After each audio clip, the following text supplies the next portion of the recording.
Welcome to cookshow.ca. Today we're going to make chili spaghetti. So like always, we're going to roll through our ingredients one by one. I got 1.5 pounds of ground beef. On the vegetable side of things, you're going to want a carrot. I got a couple sticks of celery here. These, I got 4 or 5 tomatoes. I'm going to use about 2 of those. And you're going to want a fresh parsley. And of course, every single good chili needs chili powder, so you're going to want to have a fair amount of that. And cumin, another big thing used in chili, so make sure that you have some cumin powder. And other spice-wise, you're going to want some ground black pepper, and also I have some seasoning salt. We use garlic in about every single one of our shows, so make sure you have a head of garlic, some cloves. Try not to get one with a stick and a face. It's pretty useless. And then you're going to want to have about a red pepper here. I've got about 1/4 to 1/2 bag of fresh small mushrooms. You're also going to want to have a red onion. And this is serrano pepper. You can use a jalapeno. That one's fresh from the Okanagan, so I've chosen to use that. I've got some red kidney beans. And you're also going to want a larger can of crushed tomatoes.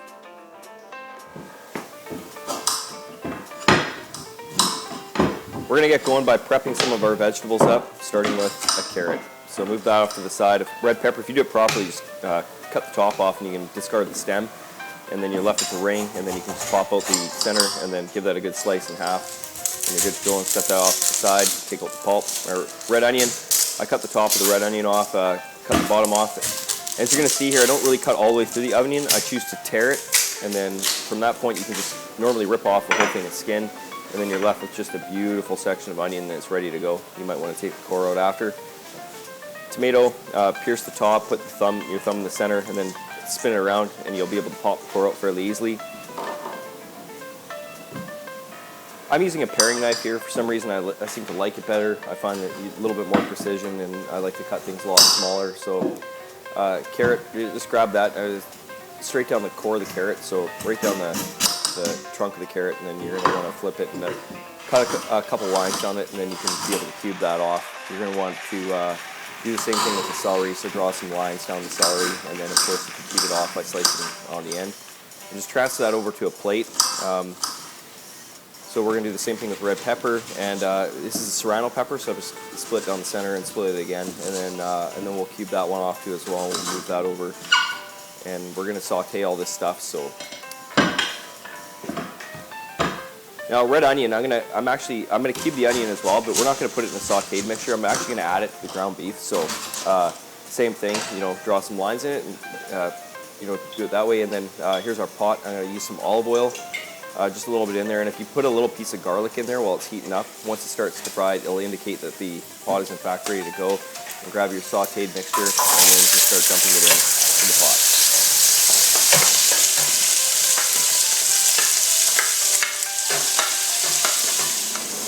So stir it up, and once these have softened down, just transfer it over to a plate. They should be soft, sauteed, and bring out the flavor of it. And then move that off to the side, and we're going to head over and start making our ground beef mixture. So you want some ground beef, you want a little chopped onion, red onion that you want to put in there. And then start that off on a heat. And as you can see that, I like to add a little water to that just to get it going. And while that's cooking, we're just going to move over to our sauce. So you put your crushed tomatoes into a blender, 2 tomatoes, and then your sauteed mixture of vegetables. So add that as well. And then I'm just gonna throw some parsley in this. I'm not using any Italian seasoning in chili, so we're just gonna give that a quick blend. So once that's all blended up, just pop top off. I'll give you guys a show and see what this looks like here. I could probably blend a little bit more water in it, loosen it up a little bit, but I'm not going to. Cut up some mushrooms for your ground beef mixture. Just transfer that over to the pot and give it a quick stir.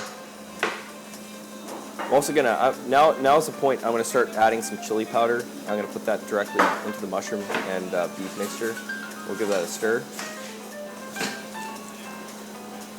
Now as you can see, this looks kind of dry, so I'm going to go ahead and I'm going to add a little water to this just to get the boiling going on it, get it to start bubbling up. And from that point I'm going to put in some seasoning salt. Salt I add randomly along the way of this recipe, so There really is no amount of salt to put in here. Just put some in and then keep tasting it to your liking. So once that's bubbling away, I'm just gonna we're gonna throw our red kidney beans in there, and you can use whatever kind of bean you want. I'm gonna use these red ones, and you can use more than that. Add some cumin powder to this, and I'm gonna start putting in some more chili powder. So you'll see the ramekin is fairly full, and what we're left with at the end of the show, I'll give you guys a show of that. Just stir this up, and this is what this looks like now. Once we started the cooking process on that, I'm gonna start to add in all of our tomato and sautéed vegetables. So put all that in there, and then give it a stir. Once you have all the mixture added in, add some water to loosen it up, and then I'm just gonna go ahead and I'm gonna go straight back to the chili powder. So chili powder, lid, simmer. Some seasoning salt, stir it, repeat the process. So put a lid on this, and we're just going to let that go for about 25 minutes or half an hour, and add in, some more chili powder again, and probably some more seasoning salt as well. Pretty much this is just a process that cook down. Now you can simmer this all day if you want, or you can do it for a couple hours. I'm going to speed it up and make it a little bit faster than normal. You can see I don't have much chili powder left, and this is what we're left in the pot. I'm going to separate that off and move that over to a bowl, and then I'm going to start to use this pot for something else. So here's what our chili looks like. You can add corn to this too if you want. Pasta is pretty simple. Get a pot of boiling water going, and add a little bit of olive oil, and we're going to want to put some salt into the pasta water too as well. And we have spaghetti. You can use whatever pasta you want. I'm using spaghetti. And once that's done, just add some oil into your pasta, and then make sure you just mix the oil up in there. And then what we're going to do is, after that's done, we're going to add some Romano cheese. Just add some flavor to the actual pasta itself, and we're going to mix it up again. Just give it a good stir. Ensure all the cheese is all mixed around the entire thing. And I'm going to start doing up a bit of a garnish for the top of our dish when we're done. So I'm just going to cut up a few things, move them off to the side. Pasta noodles from the pot, from the colander, dump it straight in the pot, and then important thing, 2 scoops of your chili. So put that in there, and you're going to want to mix that up into the noodle, so you don't just have a plain noodle, And when you're plating pasta, if you give it a twist, just to kind of strengthen the core of the pasta, you're trying to build a mountain of pasta. So rather than just flopping it onto a plate, you give it a twist, and then add some structure to it, and start adding some sauce.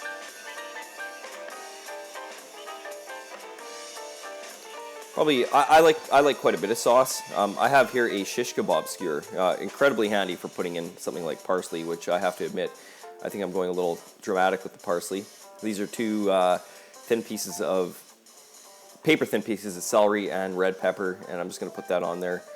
The onion you could do without. I'm going to add a little bit on here. Yeah, it's a chili. I wouldn't suggest anything like that for a spaghetti, of course. And then a little bit of Romano cheese on top. This is like a fusion of spaghetti and chili. And chili's great with cheese. Parsley flakes are on the edge of the plate. And there you have it. So this is a take on spaghetti with chili on top. And that's how it's done. Thanks for watching cookshow.ca. My name is Scott, and you're tuned in to Channel 2.